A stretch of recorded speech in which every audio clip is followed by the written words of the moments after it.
इस्तकबाल है आपका मानव समाचार में। मैं हूं अब्दुर्रहमान। मालेगांव अपने घटिया ड्रेनेज सिस्टम को लेकर पूरी तरीके से बदनाम है। फिर चाहे बारिश के दिनों में जो गटरें हैं, गटरों में बहने वाला पानी घरों में पहुंच जाए, या फिर बकरीद जैसे त्यौहार के अय्याम में जो स्लॉटरिंग होती है, ज़बीहा खाने का खून नालियों के ज़रिए मालेगांव शहर की नदी में मिलता हो। ऐसे कई मामले हैं जो ड्रेनेज सिस्टम को लेकर उठाए जाते हैं, जिसका ज़िम्मेदार सिर्फ़ और सिर्फ मालेगांव महानगर पालिका है। इतने सालों में इतने सारे खर्च बताने के बाद, इतना बड़ा बजट होने के बाद, मालेगांव महानगर पालिका बताया जाता है कि तकरीबन 1000 करोड़ के आसपास का बजट है। 1000 करोड़ के आसपास का सालाना बजट रखने वाली मालेगांव महानगर पालिका अब तक अपना ड्रेनेज सिस्टम दुरुस्त नहीं कर पाई है, जिसको लेकर न सिर्फ सवालात उठते हैं बल्कि कई बार ये सवालात आंदोलन का रूप भी ले लेते हैं। पिछले 15 साल से मालेगांव के घटिया ड्रेनेज सिस्टम को लेकर और ख़ास तौर से बकरीद के अय्याम में गटरों के ज़रिए खून जो है वो बहता हुआ मालेगांव की नदी के पानी में मिक्स होता है। इस मुद्दे को लेकर एक शख्स है जो मुसलसल इन मुद्दों को उठाते हैं, इन सवालात को उठाते हैं, मुतालबात मालेगांव कॉरपोरेशन के सामने रखते हैं, मगर उनके मुतालबात का इन 15 सालों में मालेगांव महानगर पालिका पर कुछ भी असर होता दिखाई नहीं देता, और ना ही उनकी बातों पर संजीदगी से 1000 करोड़ का सालाना बजट रखने वाली मालेगांव महानगर पालिका कोई अमल करती है।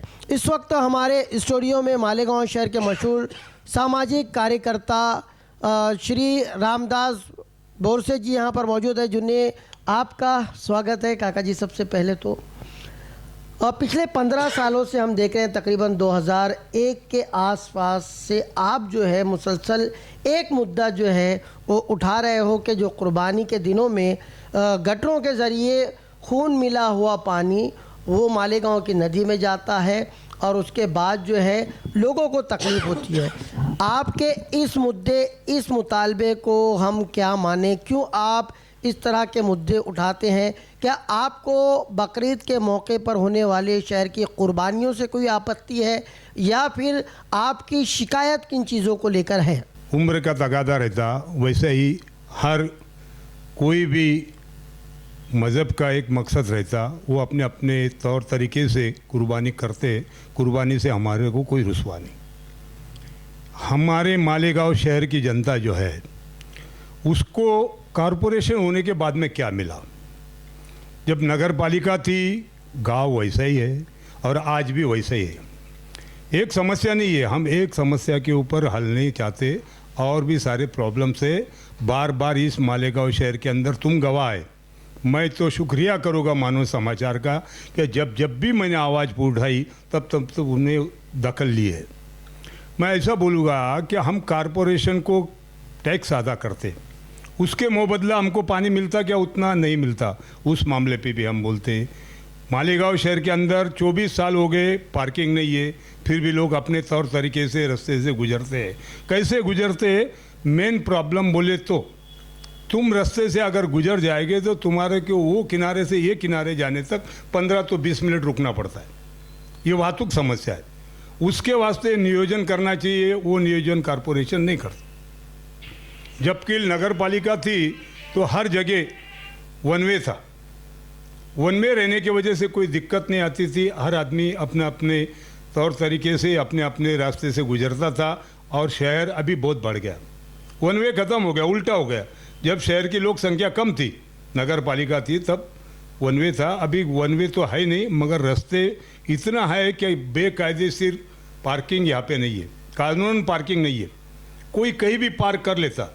देखो, चलने को मुश्किल है। वैसा ही मैं वो मुद्दे पे नहीं जाऊँगा। अभी मुद्दा जो मैंने जो आंदोलन किया, उस मुद्दे को बताने की वजह ये भी है, और ये मुद्दा मैं इसीलिए बता रहा कि हमारे को क्या मिला। टैक्स हम भरते, सब चीज़ करते, वक्त पे अगर लेट हो गए तो हमारे को नोटिफिकेशन जारी होता और जब्ती का आदेश आता।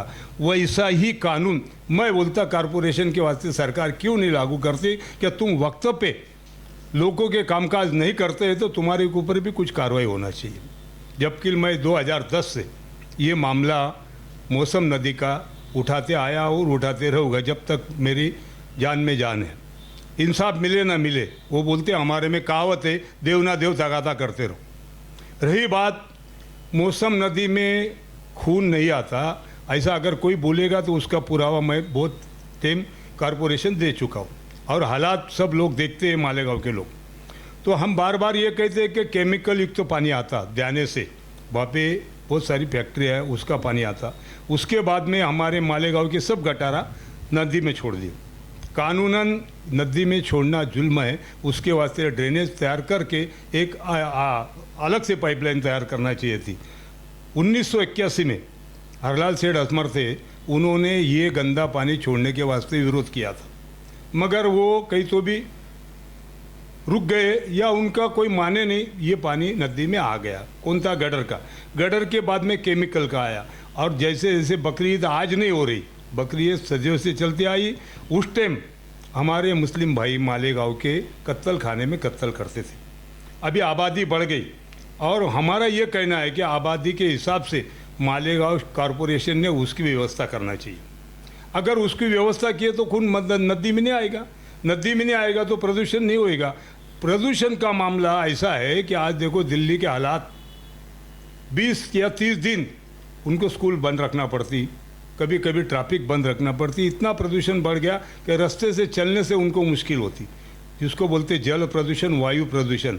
वायु प्रदूषण इससे होता है और जल प्रदूषण भी होता है। वायरस इन्फेक्शन किसको बोलते? अभी देखो जानवर काटे गए, आंकड़ा कॉरपोरेशन ने गलत बताया कि भाई 300 क्या कुछ, तो सकाल पेपर में मैंने पढ़ा। जबकि फिर बाकी के जानवर कहाँ गए? बाकी के जानवर शेल्टर हाउस में नहीं काटते हुए रास्ते पे कुर्बानी दिए, मगर उसकी व्यवस्था करने की जवाबदारी किसकी थी? कॉरपोरेशन की थी। यह हालात को समझने के वास्ते, सब के वास्ते हम आंदोलन करते। हमने एक आंदोलन जनवरी महीने में किया था, 18 जनवरी को। तब मैं आंदोलन ऐसा था, क्या आत्मदहन आंदोलन था। आत्मदहन बोले तो आत्मक्लेश, मतलब हमारे में प्राणायाम बोलते। मैं प्राणायाम को बढ़ गया, कुछ देर के वास्ते मेरी सांस रुक गई तो प्रशासन में घबराहट तैयार हो गई और जिला अधिकारी ने उसकी दखल लिया था। मीटिंग लगाई नासिक में, हम चले गए। चलो खैर अच्छी बात है भाई, जिला अधिकारी कम से कम सुनवाई तो करते, भले कोई ना सुने, मगर एक आदमी ने हमारी तहकीकात किया और वहाँ पे हमारे को बुलाया। बुलाने के बाद में कमिश्नर थे, बच्चाओ साहब थे, अभियंता, हमारे समिति के कार्यकर्ता थे और उसके बाद में जिला अधिकारी थे। ऐसे हम 7-8 लोगों की बैठक हो गई। बैठक के अंदर ये तय हुआ कि तुम आम लोगों की जो कामकाज है उसके ऊपर क्यों गौर नहीं करते। कमिश्नर को पूछे गया कि भाई पानी का मामला है, नदी का मामला है। तो पहले मामला मैंने ये उठाया कि साहब ये नदी का पानी हम एक टाइम पानी पीते थे, क्योंकि वो पानी एकदम साफ़ सुथरा था। हम नहा भी चुके बचपन में। अभी मेरी उम्र 70 साल की है। मैं भी दिन ब दिन देखते चले जा रहा क्या ये प्रदूषण की वजह से नहाने की बात तो दूर, पीने की बात तो दूर रह गई, मगर उसकी तरफ देखे नहीं जाता। नदी के ऐसे हालात हो गए। इसकी जवाबदारी हमारी भी बनती है कि हम उसको गंदा करते गए, और गंदा करने की कोई लिमिट रहती, वो लिमिट से अगर हो गए तो उसको साफ करने का काम कॉरपोरेशन का है, मगर कॉरपोरेशन वो नहीं करना चाहती। एक वक्त ऐसा था कि जब हम पानी पीते थे, और अभी एक वक्त ऐसा आ गया कि हमारे मंत्री महोदय को नदी साफ करने के वास्ते नदी में उतरना पड़ता। कमिश्नर हाथ बांध के खड़ा रहता, मंत्री बोलता ऐसा वैसा करो। तो सिस्टम क्या करती है, सरकार की सिस्टम क्या करती है? अभी नगर पालिका बर्खास्त होकर 3 साल हो गए। 3 साल के बाद में इन्होंने कितना खर्चा किया उसके ऊपर? उसकी श्वेत पत्रिका निकालना चाहिए, लोगों को पता चाहिए। मौसम नदी सुधार योजना राबा है, क्या होगा? सुधार क्या हुआ? जैसे थे ये हालात बदलने के वास्ते सिर्फ ऊपर वाला गवाह है कि जब भी नदी में पानी आया तो वो साफ हुई। बाकी इनके ऊपर वाला जब भी चाहता तब साफ होती, बाकी इनसे कोई चीज़ साफ नहीं होती। अभी जब वो बैठक के अंदर तय हो गया कि नदी को क्लियर करो और खून नहीं आना चाहिए, उसी लिए उपाय योजना करो, ऐसा महानगर पालिका के कमिश्नर को जिला अधिकारी ने बोला। पहला पॉइंट ये। दूसरे और भी पॉइंट थे, अभी मैं नहीं बताना चाहता, वो वक्त आने पे मैं बताऊंगा। तो इन्होंने बोला, उस टाइम प्रॉमिस किया कि भाई 2 महीने में मैं इसका नियोजन करूँगा। 4 तारीख के बाद, उसके बाद में मैंने इनको फिर अर्जी दिया, निवेदन दिया कि भाई 4/7 को, अपना 7/4 को बराबर है कि भाई बकरी ईद आ रही है, 4थे महीने में इनको मैं निवेदन दिया। तो इन्होंने पढ़ लिए, ठीक है बोले हमारा काम चालू है। कोई लेखी जवाब दिया नहीं। उसके बाद में फिर दूसरा दिया, कोई जवाब दिया नहीं। फिर तीसरा दिया कि मैं अभी आंदोलन करने वाला हूँ, उसका भी कोई जवाब नहीं। आयद उम्र से उसका भी कोई जवाब नहीं। मैं बोलता जब हम पर्चा देते उसका जवाब ही नहीं देते। खैर कोई बात नहीं, हम फिर उसके बाद में सोचे कि भाई अभी ये करने वाले और कर चुके होंगे, ऐसी हमारी समझ थी। मगर 8 दिन पहले राउंड लगाया तो कुछ भी नहीं था। चेंबर उलट और फुल होके बह रहा था। अभी वो सांडवा पुल के पास में चेंबर बना है, वो चेंबर क्या ढंग का है, क्यों बना है, ये उनको भी नहीं मालूम। सिर्फ बना दिए। पानी नदी में नहीं जाना चाहिए, मगर पानी कुछ 1-2 लीटर रहेगा तो वो रुकेगा ना वहाँ पे। लाखों लीटर पानी उस दिन कुर्बानी के वास्ते यूज होता, और वो पानी की वजह से खून गटर में से बह के आता। 2010 में मैंने जब पहला इनको सवाल किया कि ये खून काय का, तो इन्होंने बताया कि ये बेकायदेसर गैर कानूनी शॉल्टर हाउस का पानी है। जब शॉल्टर हाउस है तब कुर्बानी का मामला नहीं दी। उन्होंने बताया कि शॉल्टर हाउस का, तो फिर उसके ऊपर तुम गौर करो, क्यों रास्ते पे काटते हैं भाई काटने वाले, उनको तुम शॉल्टर हाउस में लेके जाओ, उनका क्या मुनासिब कर है उनसे लो, और उनको तुम वहाँ पे शॉल्टर हाउस के अंदर अपना तौर तरीके से काटने को लगा, तो ये नदी में नहीं आएगा।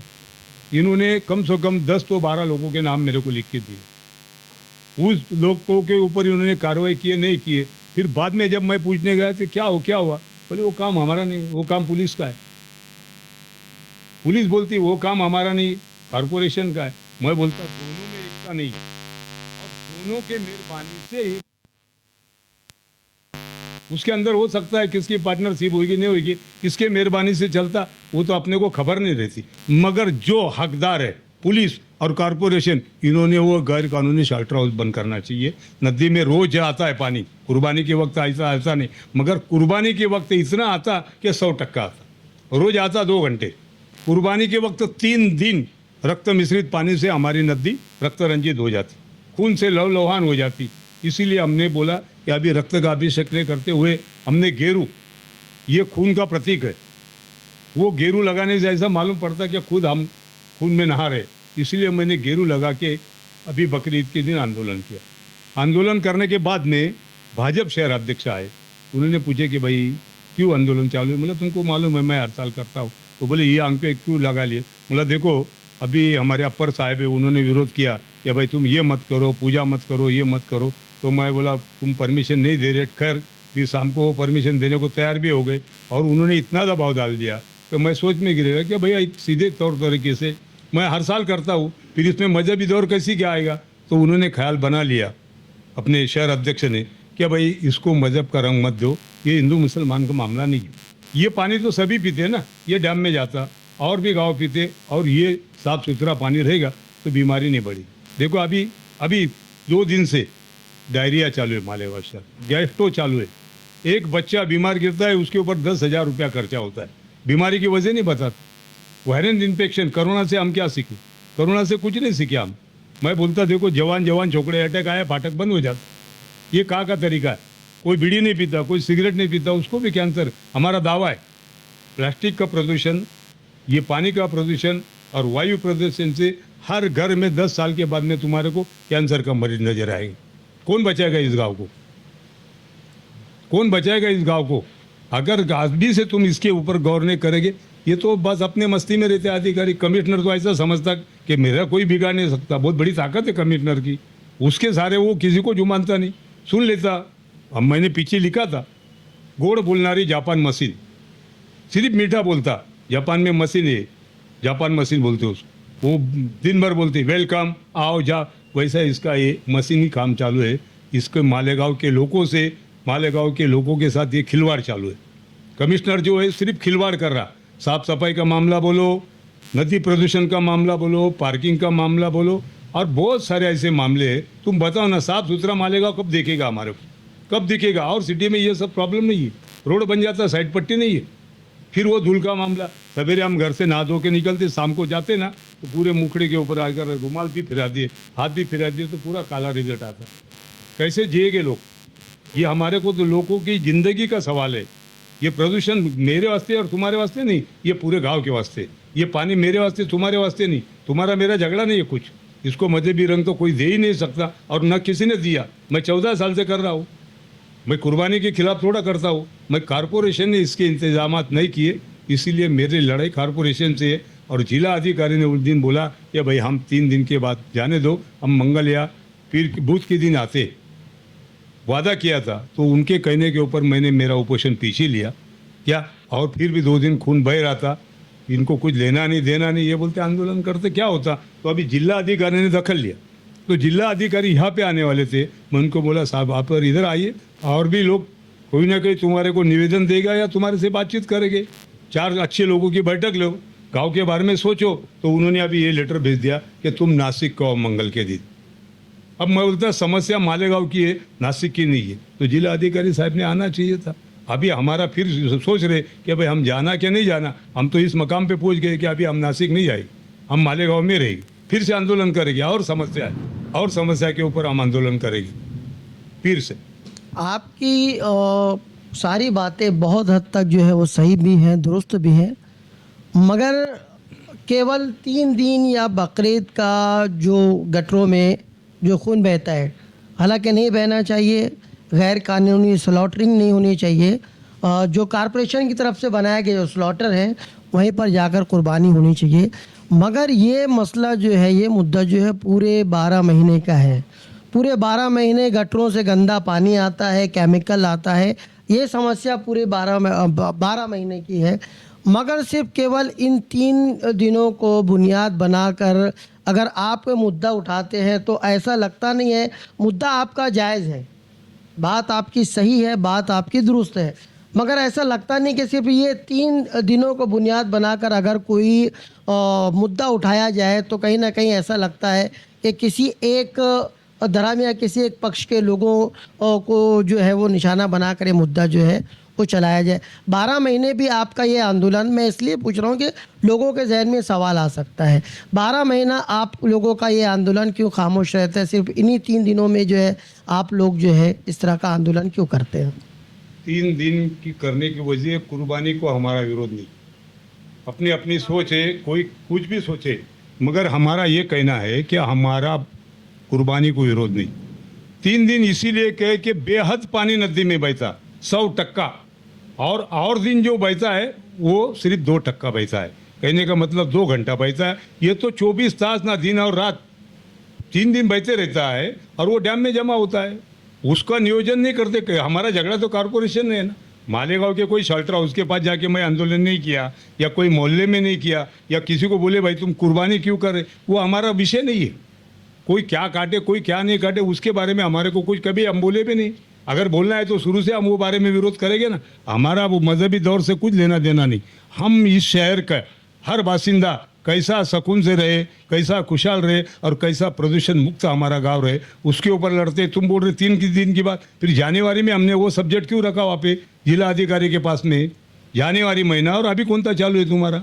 जून महीना। 5 महीना अव्वल जब हम इनको बोलते हैं कि उसके ऊपर इंतजाम करो, क्यों नहीं किए? अच्छा, बकरी ईद आए तक करो, तो बकरी ईद आए तक भी नहीं किए, और उसके पहले भी नहीं किए। तो ये करीब करीब आप 14-15 साल से ये आपका आंदोलन कंटिन्यू है। कभी आपने पूछा नहीं कि लगातार 15 साल से जो है ये मैं आंदोलन कर रहा हूँ, उसके बाद भी आप, क्योंकि गंभीर समस्या है, इस गंभीर समस्या पे क्यों जो है वो आपकी बातों पर अमल नहीं करते, और जो चीज़ हो जानी चाहिए थी, ड्रेनेज सिस्टम को सही होना चाहिए था, वो क्यों नहीं हो रहा है? कभी आपने इस बारे में सख्ती से पूछा क्यों नहीं, या उन्होंने आपको जो है हमेशा भ्रमित किया? सही जवाब आपको आज तक क्यों नहीं दिया है?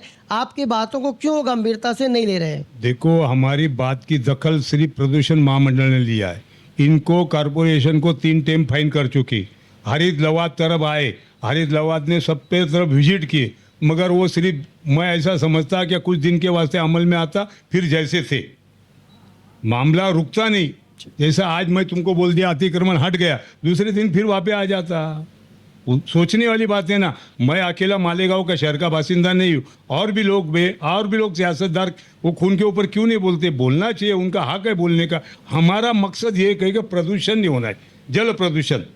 जैसा तुम अभी बोल रहे, तो अभी सरकार ने गणपति के ऊपर पाबंदी लगा दिया, बोला हाँ क्या भाई तुम विसर्जन नहीं कर सकते, कृत्रिम तालाब में करते। वैसा हमारा कहना है कि सरकार इसके वास्ते भी कोई कृत्रिम बनाए ना।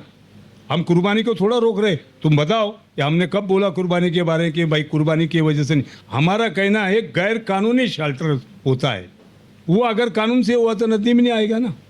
मामला तो ये 3 दिन का है ना, और रोजाना कितने पर्चे बताऊँ मैं तुम्हारे को, 12 ही महीने में तकरार करते रहता हूँ ऑफिसर से, आज नहीं कल हो जाएगा। अभी देखो हम जाके लड़ाई तो नहीं कर सकते, जो भी करते उनको सहूलत मिलती करने की, ऐसा मैं बोलूँगा। इनकी मेहरबानी ये क्या है ये वो जाने। मेरा कहने के वास्ते शहर के बारे में सोचो ना, शहर के बारे में क्यों नहीं सोचते ऑफिसरान, सिर्फ पगार लेने की, ड्यूटी करने की, चले जाने का। और उनका क्या कहना है कि भाई आंदोलन ही करती है, इसके बाद में क्या, तो फिर क्या झगड़ा करना चाहिए? जब मसला, मैं बोलता शहर के अंदर मेजर प्रॉब्लम तैयार नहीं होता तब तक कोई मसला हल नहीं होता। मेजर प्रॉब्लम कब तैयार होगा? प्रदूषण से लोग सांस लेना बंद हो जाएंगे। आज मेजर प्रॉब्लम है ना, अच्छा बच्चे की तबीयत खराब हो जाती, क्या वजह है? आज डायरिया क्यों चालू है? गिरेबान में झाँक के देखना चाहिए। आयशा हकीम की मेहरबानी, मैं तुमको बोलता, मैं राजकारणी आदमी नहीं, आयशा हकीम की मेहरबानी का मालेगांव का कालेरा गया, नहीं तो हर टाइम बकरी ईद के बाद में आषाढ़ महीना रंधो, बरसात रंधो, कभी बकरी ईद आती थी तो मालेगांव में कालेरा रहता था, और भी दिन रहता था, जुलाब और वांति। आज गेस्टो चालू है, उसको हम कालेरा बोलते थे। अब मन्नत मानने से तो भगवान उसको दूर नहीं करें। अपनी हमारा एक कहावत है, निसर्गाला आम्ही जे देतो ना तेच निसर्ग आम्हाला रिटर्न देतो, व्याजा सहित।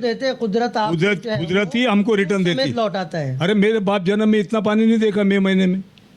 अभी देखो ना 7 मई से पानी चला तो पूरा मई का महीना पानी था, कितना किसान का नुकसान होगा। ये प्रदूषण की वजह से ना, एक मामला नहीं होता इससे, जिस्म भी, जान भी और माल दौलत भी खतरे में गिर जाती ना।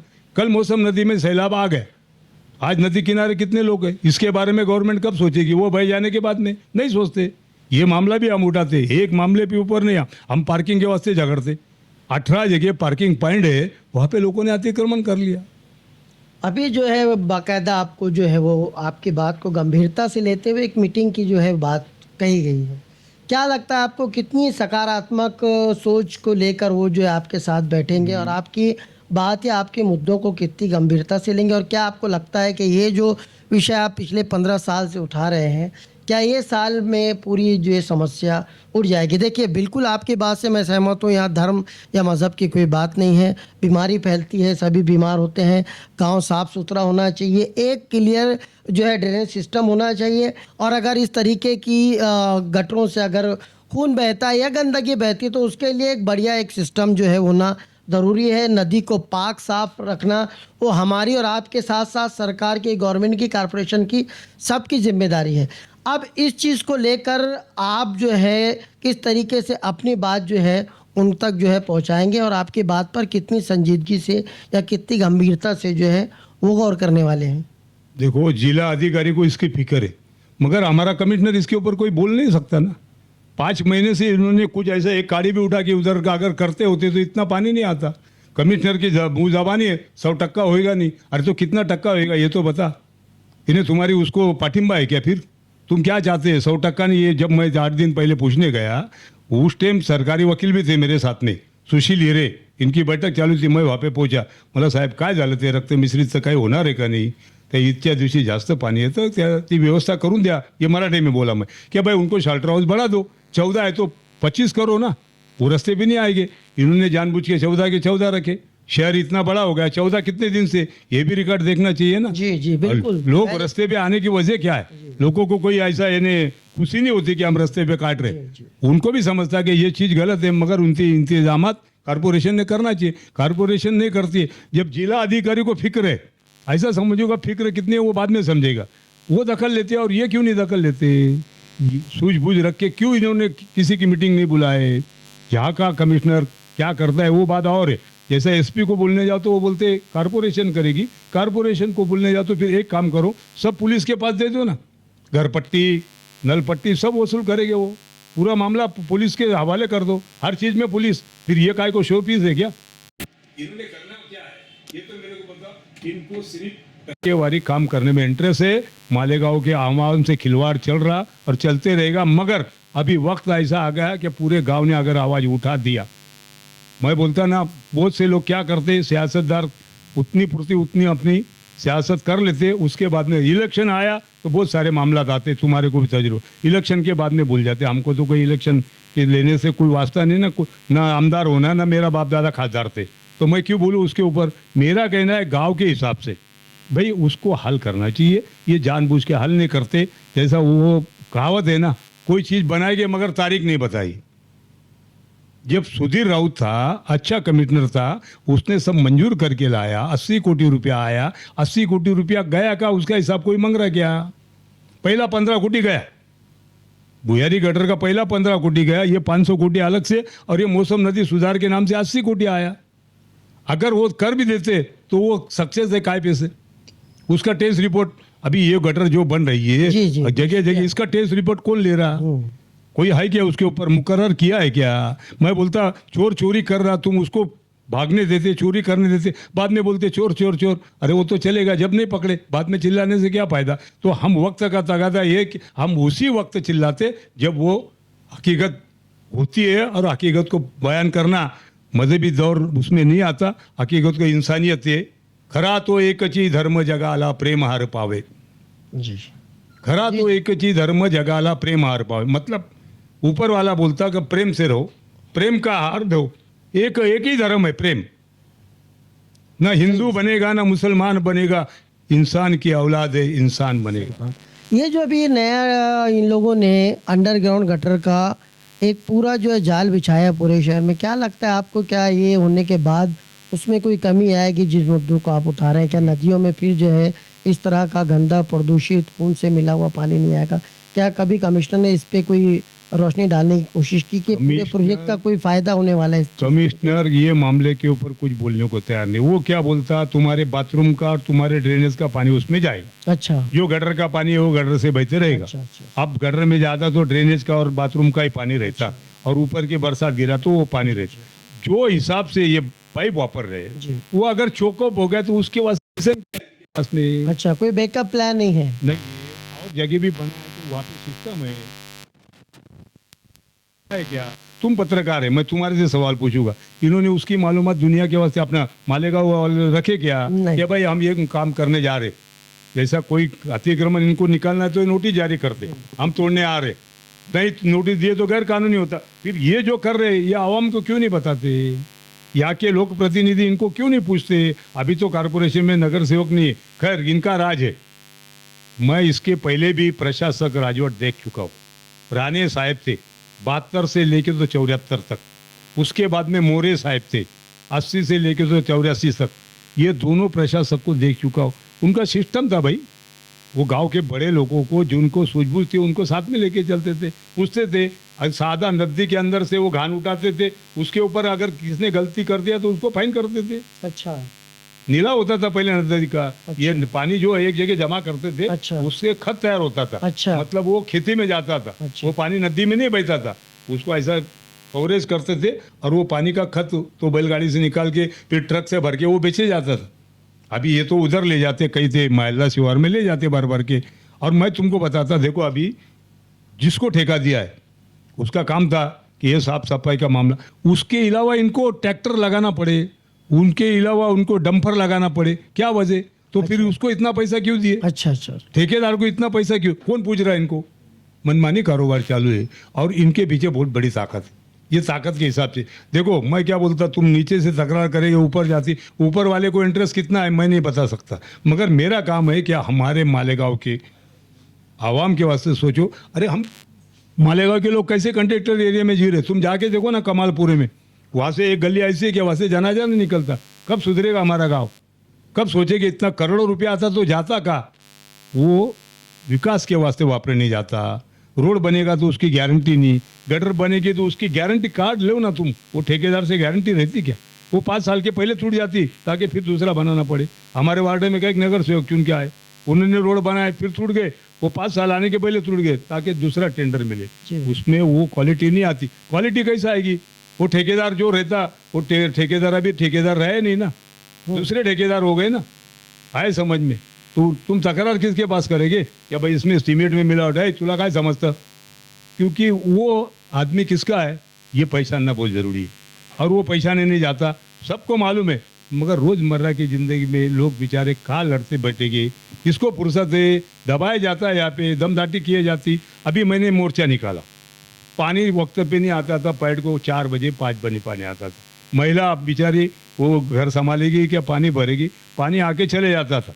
हंडा मोर्चा, लेडीज को तकलीफ थी, हमारे कोई पार्टी नहीं, लेडीज आई मसला हल हो गया। देखो वो समझा के बताया कि भाई ये पानी का तरीका गलत है, तो उनको तबलीग थी। दूसरे दिन जो हमारे साथ में आए थे उनके घर वाले के बोल कशाला गेले होते तुम्ही, है ना, उनको दबाया जाता। अरे क्यों दबा रहे यार, तुम नहीं करते, जो करता है उसको तो करने दो, जो करता है उसको तो करने दो। इसीलिए ये मामले को कोई मजहबी रंग देने की कोशिश ना करे, ताकि अगर देगे तो फिर समझ लेना रामदास गोडसे को कोई तो भी दबा रहा, ऐसा मैं समझूंगा। और दबने से काम नहीं होता। मेरा क्या कहना है, मेरे को ही पानी मिलता है ऐसा नहीं है, पूरा गांव पानी पीता ना। मैं किसी के ऊपर नाम से तो एलिगेशन नहीं करता, कभी मुस्लिम समाज का नाम नहीं लिया। मैं शुरू से बोल रहा कि हमारा कुर्बानी को विरोध नहीं है, हमारा रक्त मिश्रित पानी नदी में नहीं आना चाहिए। उसकी नियोजन अगर करती है कॉरपोरेशन तो हम उनको सर पे उठा के नाचेंगे ना। 14 साल में नहीं किए, अभी खैर करने वाले होंगे तो अच्छी बात है, हमारे को कोई रुस्वा नहीं है। पैसा तो 14 साल से जा ही रहा ना। 80 कोटी का ब्याज कितना अभी पाइप आए और अभी चालू करने वाले, जबकि उसके वास्ते जितने पाइप ने उतने आंदोलन मैं कर चुका। कोई ब्रिज बनाना है जितनी मोरी ने उतने आंदोलन करना पड़ते है। क्या प्रतीकात्मक बोकुड़ बलि दिया हमने, अरे 21 साड़ी दे दिए, 21 साल होने के बाद में ले लिए इन्होंने। और वो क्या बोलते जरा अच्छी साड़ी लाना चाहिए। अच्छा, ये भी तो बेशर्मी की हद है ना। अच्छा, ये आंदोलन जो है वाकई एक इसको एक मकसद है, एक मानी है। क्या कहेंगे आप आम शहरियों से? देखिए, जो कमिश्नर है या जो आज अगर पॉलिटिकल पार्टीज हैं उनको छोड़ दीजिए, जो आम लोग जो इन मुद्दों को रोज़ फेस करते हैं, इन तकलीफ को रोज़ फेस करते हैं, क्या कहेंगे आप उनको इस चीज़ को लेकर? आपका आखिरी पैगाम। मैं आम पब्लिक से ये पूछना चाहता हूँ, अंगार कभी लग गई, मेरे घर को अंगार लगी तो पहले कौन बुझाता है? पड़ोसी बुझाता है। क्यों बुझाता है पड़ोसी? मेरे घर को अंगार लगेगी। हमारा मकसद यही है कि ये जो प्रदूषण है ये अंगार से भी खतरनाक है, ये दिखने वाला नहीं है, ये बढ़ते रहेगा। इसको नहीं रोके तो आने वाले समय के ऊपर इसका नतीजा मालेगांव के हर कौम के लोगों को भुगतना पड़ेगा। आज भी बच्चे अगर जन्म लेते हैं तो उनकी सांस रुक रही, उनकी सांस रुक रही। वजह क्या? उनको साफ सुथरी हवा नहीं मिल रही मेरे भाई। और रही बात जल प्रदूषण की, तो जीवन पानी के ऊपर है। अगर वो खराब हो गया तो मैं नहीं बोलता वो नौबत नहीं आना चाहिए और शहरों में आती। आए समझ में, अपनी जिनकी विल पावर थी ना वो कोरोना से लड़ लिए, जिनके पास पैसा रहने के बाद में भी नहीं लड़ सके कोरोना से। ऐसे हालात इस गांव में नहीं बनना चाहिए। और ये गांव ऊपर वाले की मेहरबानी से चल रहा, तो उसको ही दुआ हम मांगते, इसके वास्ते हम पूजा कर रहे थे। किसी को कुर्बानी को विरोध नहीं था, या कोई अधिकारी को हम मारने को नहीं दौड़े, या किसी के ऊपर गटर का पानी भी नहीं फेंके हमने। हम हमारे मकसद से हमने अपने आप को गेरू लगा लिया कि वो खून है तो हम अपने आप के बदन के ऊपर खून लगा लिए। हम मालेगांव वाले को दिखाना चाहते कि देखो ये जुल्म है, जुल्म की हद होती है। गुलामाची जाणीव करून द्या, तो बंड केल्याशिवाय राहणार नहीं, ये बाबा साहेब का कहना है। उस मकसद संविधान के साथ हम लड़ना चाहते हैं। संविधान जिंदा रहेगा तो लोकशाही जिंदी रहेगी, संविधान खत्म तो लोकशाही खत्म। जमहूरियत जिसको बोलते, उसके अंदर हक के वास्ते लड़ना जरूरी है। चार फिर कोई भी मजहब रहे, कोई भी नागरिक रहे, उसने आगे आना चाहिए, तकरार करना चाहिए। तुम्हारा हक कोई छीनता है तो बोलना चाहिए। निस्ता पैसा कमा और पैसा रखो, पैसा कब चले जाएगा? इंसानियत का रिश्ता बहुत बड़ा है भाई। पैसा चले जाएगा, कमा लेंगे, मगर रिश्ता टूट गया तो फिर इंसानियत नहीं बनेगी। हिंदू के ऊपर जुल्म हुआ जब भी बोलते हैं, मुसलमान के ऊपर जुल्म हुआ, ये हमारा इतिहास है। हम कभी ये तो नहीं बोलते कि ये गलत है और ये सही है। जब भी है, तुम गवाह है ना, तुमने ऐसे वाकया देखे और उसके ऊपर हम फोकस करते। हम किसी के नाम से नहीं, हमारे क्या करना है सियासत से? हम किसको फिरका परिस्थिति नहीं बोलेंगे, फिर हम बहुत अच्छे है क्या? हम जब किसी को बुरा नहीं बोलते तो किसी को अच्छा भी नहीं बोलो, जब अच्छा नहीं बोलते तो बुरा भी नहीं बोलना चाहिए। बराबर है, बराबर है क्या नहीं? हमारा ये कहना है। हम तो यही बोलेंगे कि मालेगांव के शहर वासियों से गुजारिश करूँगा मैं कि भाई जागते रहो। आने वाला समय विकट आने वाला है, उस समय का सामना अगर तुमको करना है तो ऑफिसर क्या करता है क्या नहीं करता है तुम सूझबूझ रखेंगे तो तुम्हारे काम होएगा। और मालेगांव के आवाम के अलावा जितने भी पॉलिटिक्स, जितने भी लीडर, जितने भी पार्टी है, उन्होंने भी इसके ऊपर, ये प्रदूषण के ऊपर गौर करना चाहिए। ऊपर वाला उनको, वो बोलते हैं ना, ईश्वर अल्लाह तेरे नाम, सबको सन्मति दे भगवान। जय हिंद, जय महाराज। तो हमारे जो काका जी हैं रामदास गोडसे जी, एक बड़े गंभीर समस्या को, एक बड़े ही संजीदा मसले को उन्होंने उठाया था। जाहिर सी बात है, अगर पानी आलूदा होगा तो उससे कई तरह की बीमारियां जो है जन्म लेंगी, लोगों की सेहत पर उसका मुज़िर असर होगा, आने वाली नस्लों को उसका जो है मुज़िर असरात से जो है उनको गुज़रना पड़ेगा। इसलिए ज़रूरी है कि न सिर्फ पानी, अपने आसपास के माहौल को भी साफ़ सुथरा रखें, पाक व साफ़ रखें। जाहिर सी बात है कि खुद हमें कहा गया है कि पाकी आधा ईमान है, इसलिए ये ज़िम्मेदारी सबकी है कि अपने आसपास के माहौल को जो है साफ़ सुथरा रखें। ये जो है पानी की आलूदगी को लेकर के एक मिशन इन्होंने उठाया है। अगर आपको लगता है कि ये मिशन सही है, ये मिशन दुरुस्त है, तो बिल्कुल अपने आने वाली नस्लों के लिए इस तरह के मिशन का हिस्सा हम भी अपने आप को बनाएं। अगर हर साल हम स्लॉटरिंग करते हैं, कुर्बानी करते हैं, तो इनका साफ बोलना है कुर्बानी को लेकर हमारा कोई एतराज़ नहीं है। बिल्कुल जैसे कुर्बानी पहले करते आए वैसे कुर्बानी करें, मगर जो म्यूनसिपल कॉरपोरेशन के बनाए हुए जो स्लॉटरिंग जो स्लॉटर हाउस है वहाँ पर कुर्बानी करें, ताकि वो जो भी ग़िलाज़त हो, जो भी गंदगी हो, वो सही वक्त पर वहाँ से उठा ली जाए, ताकि कोई जो है उससे होने वाली बीमारियों का शिकार ना हो, शहर में कोई वबा ना फैले। इस तरह की चिंता उन्होंने जताई। उन्होंने साफ कहा कि मेरा ताल्लुक़ किसी धर्म या किसी मज़हब को लेकर लोगों को निशाना बनाना नहीं है, बल्कि मैं इस शहर का वासी हूँ। बरसा बरस से हम एक ही छत के नीचे रहते आए हैं, एक दूसरे के सुख दुख में हमेशा साथ रहते आए हैं। मेरा जो है फ़िक्र यही है कि मालेगांव शहर का हर शहरी जो है सेहतमंद रहे, उसके बच्चे सेहतमंद रहे, मालेगांव शहर का माहौल जो है हमेशा खुशगवार रहे। काका जी, आप आए मानव समाचार से, आपने बात की, आपका बहुत बहुत शुक्रिया। उम्मीद करते हैं कि अगली बार भी शहर को लेकर किसी गंभीर विषय पर आप इसी तरीके से आएंगे और अपने मुद्दे को, अपनी बात को इस तरीके से आवाम के साथ रखेंगे। देखो, जमहूरियत में पत्रकारी को आधार स्तंभ बताया गया और वो हिसाब से मानव समाचार ने जो दखल लिया, हमारे को जो शहरवासियों के सामने दो लफ्ज़ बोलने की संधि दिया, इसलिए मैं मानव समाचार का भी शुक्रिया अदा करता हूँ। और तुम्हारे वजह से लोगों के जरिए हमको बोलते आता, हमारे को कोई इसमें पॉलिटिशियन करना नहीं है। इसीलिए मैं बार बार बोलूँगा, मानव समाचार का लाखों तरीके से नहीं, करोड़ों तरीके से धन्यवाद। तो मिलते हैं अगली बार किसी नए मुद्दे के साथ। तब तक देखते रहिए मानव समाचार, सबसे पहले, सबसे तेज़, हमेशा सच के साथ।